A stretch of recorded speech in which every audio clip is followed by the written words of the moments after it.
नाज़रीन आदाब, मैं आपके साथ तफसीर हुसैन। ये याद रफ्तगा की हमारी पहली कड़ी है, ये पहला सिलसिला है। आज हम आपके लिए लेकर हाजिर हैं एक मुसाहिबा। हमारे साथ हैं ख़ान इबादुल्लाह। आप ख़ान हबीबुल्लाह हबीब प्रतापगढ़ी के साहबजादे हैं, जो कि एक शायर थे और आपकी अदबी ज़िंदगी का बड़ा हिस्सा हिंदुस्तान के उरूसुल बिलाद मुंबई में गुज़रा।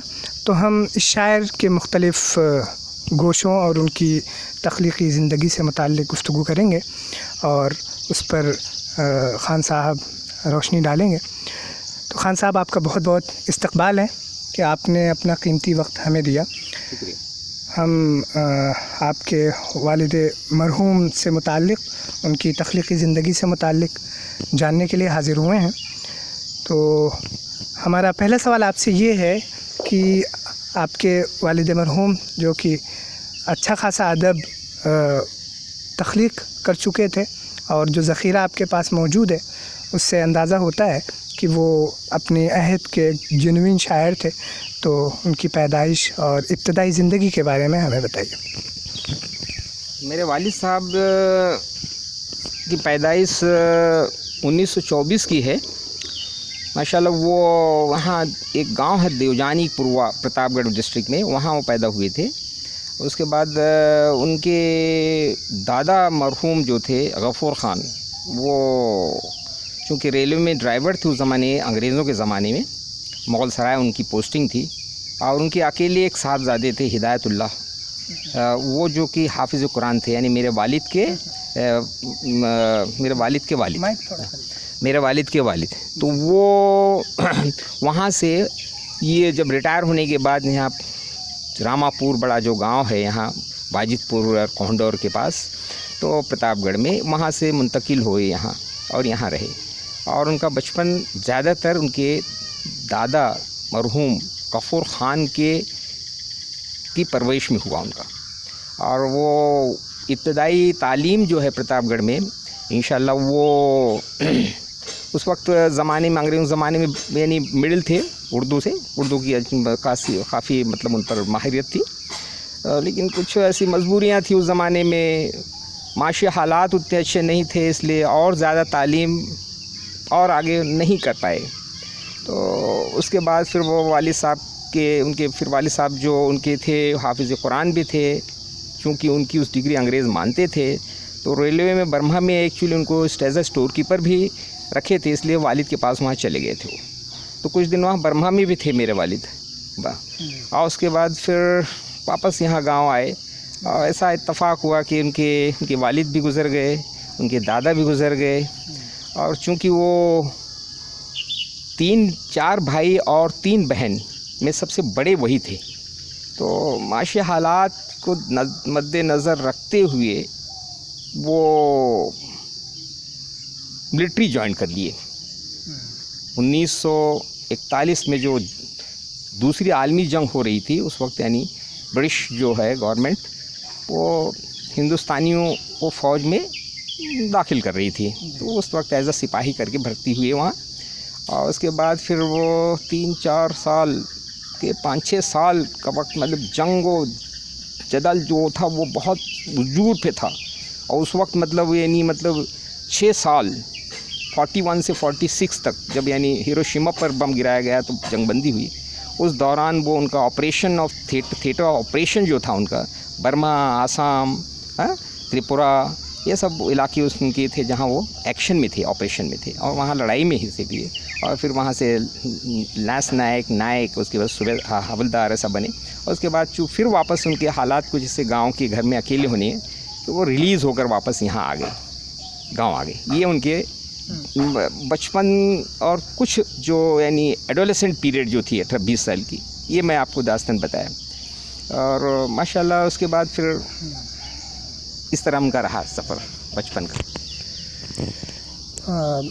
उनकी शायरी कब शुरू हुई? शायरी से दिलचस्पी लेनी कब शुरू की? और उन्होंने पहली मतलब गज़ल कब कही, या जो शेरी तख्लीक़ उनसे सरजद हुई वो कब हुई, उसके बारे में कुछ बताएं। जहाँ तक मेरी याददाश्त है, वो बचपन से शेर और शायरी में दिलचस्पी रखते थे। अच्छा, चूँकि उर्दू पर काफ़ी उनकी माहिरियत थी, वो रखते थे। तो एक वाक़या वो बताते थे कि उस वक्त यानी स्कूल की लाइफ में जब यहाँ थी वो, तो इलाहाबाद यूनिवर्सिटी में वहाँ एक मुशायरा मुनक़िद हुआ था, तो जिसमें लखनऊ के बहुत बड़े मशहूर शायर थे, नाम तो मैं भूल रहा हूँ। तो उस वक्त वहाँ उस मुशायरे को हमारे वालिद साहब ने अपने बचपन के ज़माने में अटेंड किया था। तो ख़ास करके उन्होंने भी कहा कि जब वो मशहूर शायर, नाम ये भूल रहा हूँ मैं, उन्होंने कहा कि हर शय ऐबदार है, हर शख्स ऐबदार है। तो उसकी जोड़ी लगाने के लिए, उसको कथा को पूरा करने के लिए सारे मतलब मुशौरा हजरात थे वो खामोश थे। तो उसमें वो जो शायर इलाहाबाद के थे, लखनऊ के थे, उन्हें उसको लगा उसकी जोड़ लगाया उन्हें, बग़ैर ऐबदार सिर्फ़ एक परवरदिगार है। ये हमेशा वो बताया करते कि किस तरह वो शायर मतलब इतने मतलब पाए के थे कि उसकी मतलब जुगलबंदी लगा दिए थे।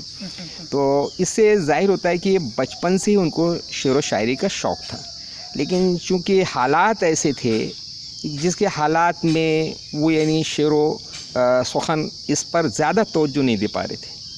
लेकिन जब मिलिट्री से रिलीज़ होने के बाद जब यहाँ आए और उसके बाद फिर माश की तलाश में जब वो बम्बई कूच किए, उस वक्त वहाँ शेर व शायरी का बहुत मतलब झुरमुट जो वहाँ था, बड़े बड़े शायरों उनसे उनके मिले, जिसकी वजह से उनको शेर व शायरी में फिर यानी उनकी आगे जो शायरी और तख्लीकी ज़िंदगी है, उसमें जो उनका टर्निंग पॉइंट है वो एक तरह से मुंबई है। यानी कि वो जब फ़ौज की नौकरी से सबकदोश हो गए और सिलसिला माश के लिए वो मुंबई गए, फिर उसके बाद उन्हें वो अदबी माहौल मिला जिसकी कि उन्हें तलाश थी। जी। तो वो जिस महकमे से वाबस्ता थे या जिस शोबे अमल से जुड़े हुए थे, वहाँ किस तरह का माहौल था, वहाँ की अदबी सरगर्मी किस नौ की थी, उसके बारे में आपकी याददाश्तों में जो कुछ हो उससे हमें रोशनास करें इंशाल्लाह। वो एक्चुअली चूँकि मिलिट्री में थे और मिलिट्री में चूँकि वो उस वक्त यानी ये ड्राइवी जो शोबा था उसमें महारत हासिल कर लिए थे उन्होंने। और उनके एक उस बताया भी करते थे, जब यानी उसके पहले जब वो कराची में कुछ ज़मान थे तो वहाँ गवर्नर हाउस में जब वहाँ थे तो वहाँ एक साहब ने उनको यानी ट्रेनिंग दी थी। तो उस वक्त जब मिलिट्री में गए तो उनको उसकी बड़ी मकबूलियत मिली और प्रमोशन बल जल्दी मिलता गया मोटर व्हीकल डिपार्टमेंट जो था और इसमें, तो इसलिए वो उनको ड्राइवरिंग के बारे में काफ़ी माहिरत थी। तो मुंबई जाने के बाद जो Bombay electric supply and transport, जिसको शॉर्ट फॉर्म में BEST कहते हैं, वो अंग्रेज़ों की बेस्ट कंपनी मानी जाती ट्रांसपोर्ट की। यानी लंदन ट्रांसपोर्ट के बाद जो दूसरी कोई कंपनी है जो ट्रांसपोर्ट को पूरी दुनिया में, तो बम्बई की वो जो BEST है, Bombay electric supply and transport, तो उसमें एज ए ड्राइवर वो भर्ती हुए, कुछ दिन वहाँ रहे, उसके बाद प्रमोट होके वो एज आ, चूँकि उनमें खूबी थी इस वजह से डिपार्टमेंट को प्रमोशन दिया और प्रमोशन दे के वो ड्राइवर टीचर बने, ड्राइवर ट्रेनिंग टीचर बने और वो वहाँ काफ़ी दिन रहे। उसके बाद BEST ज्वाइन जब किए थे 1949 में ज्वाइन किए थे और फिर जब रिटायर हुए वो करीब 32-33 साल की सर्विस करके 1982 में रिटायर हुए, तो 58 साल की उम्र जब हुई थी। तो उस दौरान जो BEST ज्वाइन किए 49 में, तो BEST के अंदर उस वक्त काफ़ी शोरा हजरात थे, अदब से जुड़े हुए लोग थे। खुसूसन जो 2-4 लोगों का जो नाम मुझे बताया करते थे और जो मेरे घर पर वहाँ नशिस्त होती थी तो उसमें यानी ये लोग आया करते थे। तो जैसे हसरत जयपुरी थे, जॉनी वॉकर थे, ये लोग इसी तरह बड़े बड़े लोग वो थे। सुनील दत्त तो बाहर का मेरे घर पे कभी नहीं आए, लेकिन वो भी BEST में थे एज अ क्लर्क। और वैसे BEST के दूसरे स्टाफ में जो थे कंडक्टर, ड्राइवर, क्लर्कल में, जैसे रईस बल्लवी थे, संतोष क्वार्टर्स में रहते थे। फिर कुरला स्टेशन पर जो रहते थे उनका महमूद दुरानी थे, उस्ताद शायर थे वो। महमूद दुरानी जो थे वो BEST में एज अ कंडक्टर थे, कंडक्टर, लेकिन उस्ताद शायर थे और अपने यानी हमेशा यानी अपनी शायरी को बालातर रखते थे। वो यानी फिल्म में भी लोगों को बहुत लोग मदऊ किए थे, लेकिन वो अपनी शायरी को उस यानी फिल्मी ढांचे में ढालना नहीं चाह रहे थे, इसलिए वो उस्ताद शायर थे, यानी वालिद साहब के भी उस्ताद थे आपके? हाँ हाँ, मेरे वालिद के भी उस्ताद थे। जब भी वालिद हमारे शेर व शायरी करते थे या लिखते थे तो नज़र शानी के लिए उन्हीं के पास देते थे, और वो क्या कहते हैं, मोहम्मद दुरानी साहब जो है उसको यानी उसकी इस्लाह कर दिया करते थे। और दूसरी बात ये भी ख़ास मोहम्मद दुरानी की कि उनकी बेगमा जो थी वो ज़ैबुन्निसा ज़ेब जो थी, वो मेहंदी अली राजा मेहंदी अली ख़ान जो फ़िल्मी दुनिया के अंदर मशहूर मकबूल शायर थे, लिरिक थे, लिखते थे, तो उनकी वो डाइवर्सी थी, और वो स्कूल में टीचर भी थे, हाई स्कूल में। तो ये इनके दोनों का, महमूद दुरानी और ज़ैबुन्निसा ज़ेब का, मतलब उनको काफ़ी मदद थी। तो इसलिए, और जब नशिस्त होती थी तो ये इसी तरह मेहंदी फैज़ाबादी वो भी उस वक्त थी, उसके बाद आज़म मंज़र आज़मी वो साहब थे, मुनीर आज़मी वो साहब थे, उसके बाद मशहूर जो आदमी फ़िल्मी दुनिया में लिखे ज़फ़र गोरखपुरी, वो मेरे वालिद के बहुत करीब थे, आया करते थे मेरे घर पर। और इसी तरह शोर हजरात आया थे, और कुरला में नशिस्त होती थी, उसमें वो हिस्सा लिया करते थे। बीएसटी का अदबी माहौल कैसा था? बीएसटी की क्या फ़िज़ा थी? हाँ, आपने जैसा कि बताया जी। कि महमूद साहब भी बीएसटी में कंडक्टर थे जी। फिर जो है ये हसरत जयपुरी, जैसा कि आपने जिक्र किया कि सुनील साहब भी किसी न किसी तरह का जी ताल्लुक़ रखते थे बीएसटी से। जी जी। तो वहाँ का अदबी माहौल क्या था, किस नौ का था? उस वक्त यानी 1949 में जब मेरे वालिद बीएसटी ज्वाइन किए थे, तो बीएसटी का अदबी उर्दू ख़ासकर शोबा बीएसटी का बहुत अच्छा था। और वहाँ एक तंजीम थी बीएसटी में, इसको कहते उर्दू अदबी सभा, ऐसी इस नाम से वो वहाँ बीएसटी में एक तंजीम थी। हर यानी लैंग्वेज के, जैसे मराठी जो लोग थे उन्होंने अपना एक तंजीम बना रखी थी, सिंधी जो लोग थे बीएसटी में उन्होंने एक अपनी तंजीम बना के रखी थी। इसलिए जो यानी उर्दू दाँ थे, चाहे वो मुस्लिम हो गैर मुस्लिम, लेकिन उर्दू से जो वाबस्तगी रखते थे वो एक अपनी तंजीम बना के रहे, उसका नाम था उर्दू अदबी सभा। तो इसके ज़रिए एक रिसाला छपता था वहाँ, और उस रिसाला हर डेपो के अंदर बांटा जाता था, और डेपो से अनकरीब लगी हुई हर यानी बीएसटी कॉलोनियाँ थी, उस कॉलोनियों में जो दिलचस्पी रखने वाले लोग थे उनको बांटा जाता था। और उसी तरह फिर महीने में, साल में 6 महीने में बड़ी मुशायरा मुनक़िद किया जाता था, घर पर नशिस्त होती, उसमें भी ये सब आया करते थे। उसी के तहत कवालियाँ भी होती थीं, कवालियों का प्रोग्राम भी रखते थे, और भी मुख्तलिफ़ यानी ड्रामे भी रखते थे। और ये भी मैं आपको बताते चलूँ कि जो यानी बीएसटी में थे वो तो यानी अपने एसेज, अपनी पोइट्रीज़, ये सब उसको कंट्रीब्यूट करते थे इस रिसाले में, लेकिन जो नहीं थे, मसलन जैसे कि शकील बदायूनी और साहिर लुधियानवी और इसे बड़े बड़े जो शायर उस वक्त के थे, फिल्में लिखते थे, जानिसार साहब थे। हाँ, जानिसार, ये लोग का एक बड़ा जी वहाँ पे आबाद जी। तो वो लोग मतलब इसमें इस रिसाले के अंदर कंट्रीब्यूट करते थे। ये मेरे वालिद साहब बहुत, हालांकि मेरा तो बचपना था, क्योंकि मैं तो कॉन्वेंट में पढ़ा हूँ, इंग्लिश मीडियम से पढ़ा हूँ, तो उर्दू से बहुत माहिरियत नहीं रखता हूँ, लेकिन चूँकि उनके सोबत में मैं था, इसलिए मुझे यानी उनका ये सब, उनके कलाम, उनके अदब, ये सब पता है, जानता हूँ मैं। तो इस ऐसी बात है। ये बताएं कि आप भी उसी शोबे से वाबस्ता थे, बीएसटी से, और आपके वालिद साहब भी वाबस्ता थे। तो आपने जैसा कि बताया कि आपके वालिद के ज़माने में वहाँ पे बाकायदा एक अदबी सभा थी, जिसका अपना एक रिसाला भी था, जिसमें लोग कंट्रीब्यूट करते थे, और वहाँ पे जो बड़ी तादाद में शुअरा मौजूद थे, तरक्की पसंद शुअरा जो फ़िल्मी दुनिया से वाबस्ता थे, वो भी अपनी तख्लीक़ात उसमें शाये होने के लिए देते थे।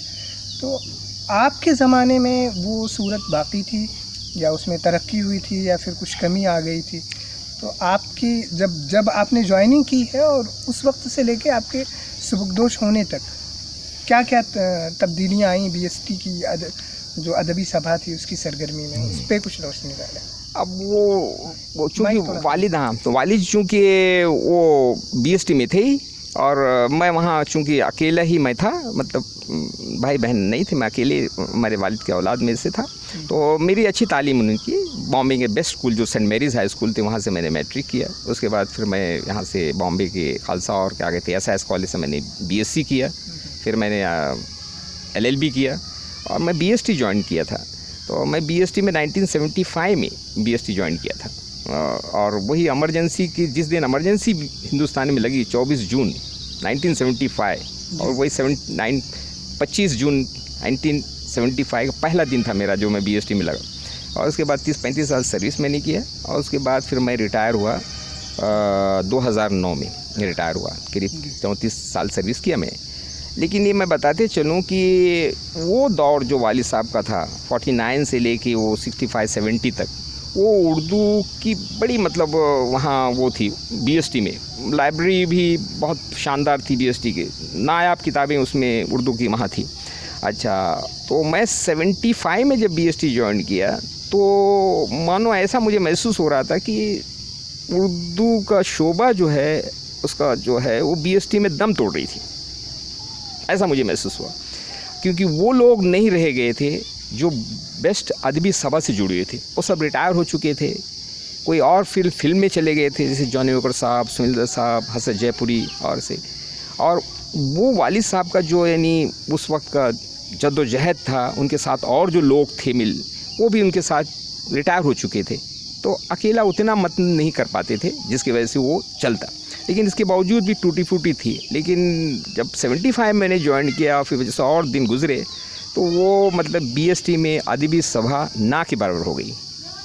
और दूसरे तंजीमें जो थी, अच्छा गवर्नमेंट की भी होता है कि जो वहाँ इलाकाई जो ज़ुबान होती है उसको ज़्यादा तरजीह दी जाती है। जैसा मसलन मराठी जो थी वहाँ, तो उसको उस लिटरेचर को ज़्यादा तरजीह दी जाने लगी, उस हिसाब से ज़्यादा प्रोग्राम होने लगे, ये बात भी थी। तो इसलिए मैं तो ये कहूँगा कि उर्दू का BST में उतना मतलब बोलबाला नहीं रहा मेरे भर्ती होने से रिटायर होने तक। लेकिन इसके बावजूद जो पुराने शोरा हजरात थे कुरला में, कुरला ऐसी जगह थी जहाँ ज़्यादातर ये शोरा हजरात रहते थे।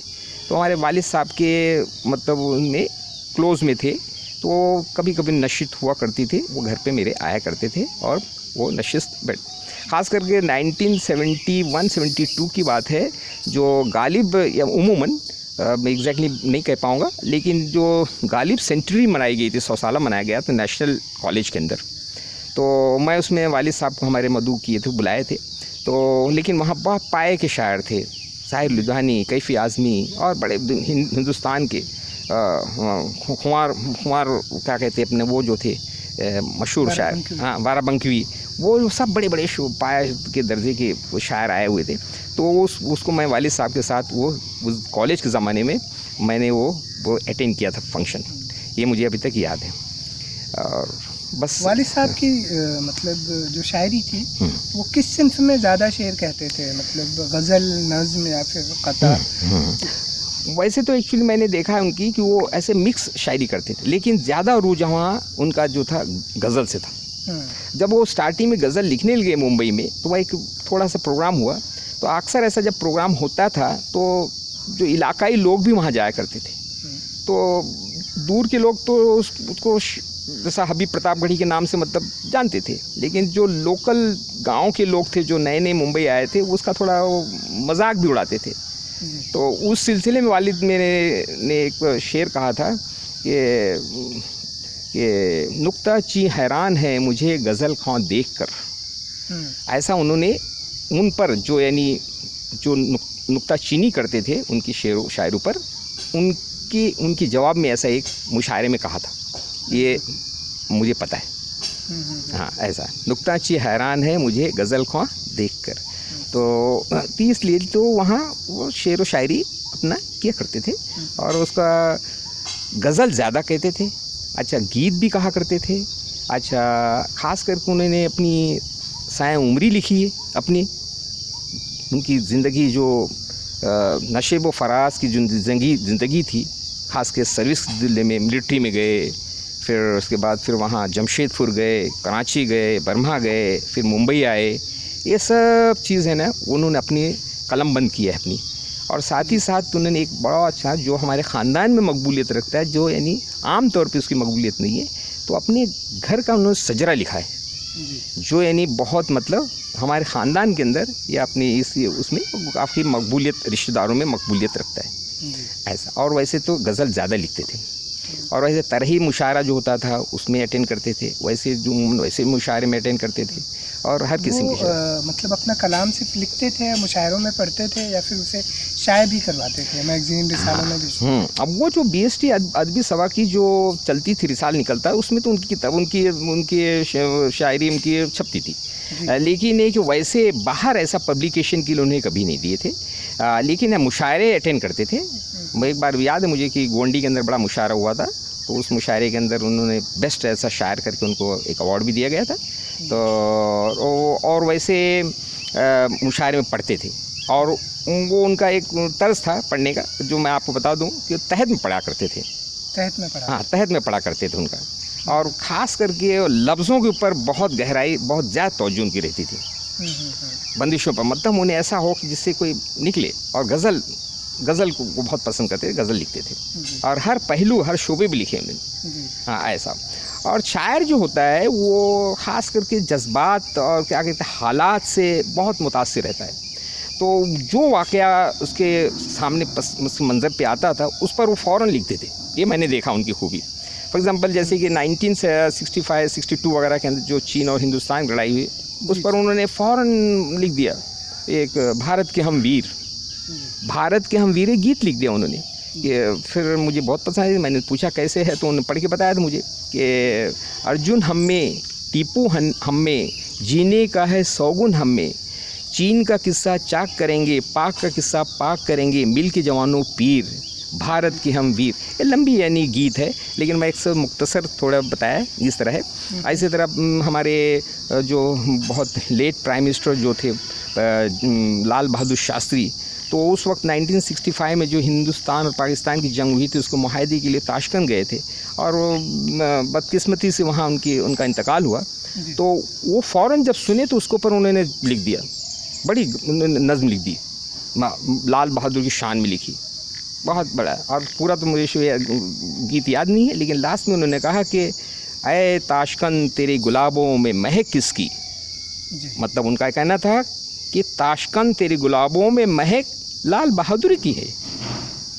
ऐसा उनका मकसद कहना था उस शेर के अंदर जो आखिर लिखा। ऐ उन्होंने सवाल पूछा कि कहा ऐ ताशकंद तेरे गुलाबों में महक जिसकी, तो चूँकि वहाँ उनका इंतकाल हुआ था, इससे उन्हें ऐसी। तो बहरकैफ तो इस तरह उनका वो था, गज़ल ज़्यादा कहते थे, गीत भी कहते थे। अच्छा, मैं चूँकि उस वक्त स्कूल कॉलेज लाइफ था, तो मैं भी अगर समझो कोई ऐसे डिमांड करता था या उनसे इल्तिजा करता था वालिद से कि वालिद साहब ऐसा कीजिए कि ये यानी एक रेल पर लिख दीजिए, तो उस पर फिर मैंने महात्मा गांधी जी, उन पर बापू भी लिख दीजिए, तो ऐसे मतलब लिख दिया करते थे। जो यानी मतलब कोई टॉपिक मैं अगर बताऊं तो उस पर फ़ौरन वो लिया करते थे। और चूँकि उनकी जद्दोजहद की ज़िंदगी थी, भाग दौड़ की ज़िंदगी थी, तो ये यानी मतलब जो वक्त उनको मिलता था, जहाँ भी वक्त चुरा लेते थे वो वक्त, और उसमें वो गज़ल लिख दिया करते थे। रात के वक्त, सुबह के वक्त, किसी मैं देखा हूँ, कभी उठा रात को देखा 2 बजे वो लिख रहे हैं, ऐसा मुझे महसूस होता है क्या। तो वो मैं पूछता था, अरे वाले अब्बा ऐसे क्या करें, तो वो कहते हैं कि अब जो दिमाग में ख्याल आया मेरे, तो मैंने कलम करने की कोशिश की। ये शायर का जज्बा मैंने देखा है, मैं अपने क्लोज आँख से देखा। आप कोई ऐसा शेर या उनकी कोई ऐसी गज़ल जो आपको पसंद हो, वो नाज़रीन से शेयर करना चाहें तो यहाँ पर सुनाएं कुछ उनके कलाम? हाँ, कलाम तो माशाल्लाह बहुत अच्छे लिखे हैं, लेकिन मैं ज़्यादा तो नहीं पढ़ सकता हूँ, नहीं याद भी नहीं मुझे। आपके पास सरमाया जो है?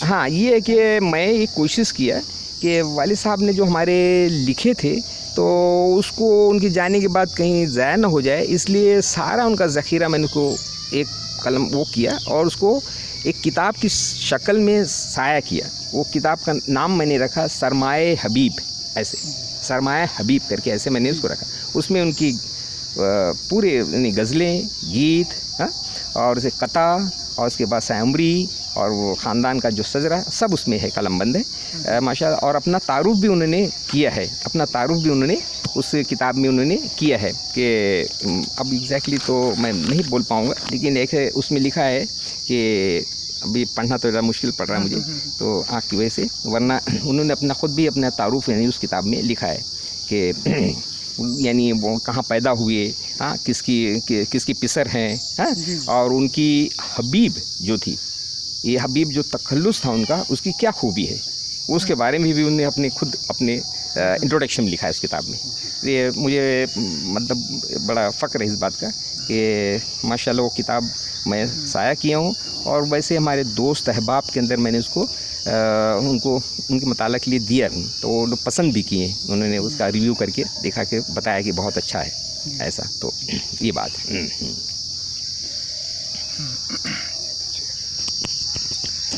तो ये आप हमारे साथ सुन रहे थे ख़ान इबादुल्ला साहब को, जो अपने वालिद मरहूम ख़ान हबीबुल्ला हबीब प्रतापगढ़ी की शायरी पर, उनकी ज़िंदगी पर रोशनी डाल रहे थे।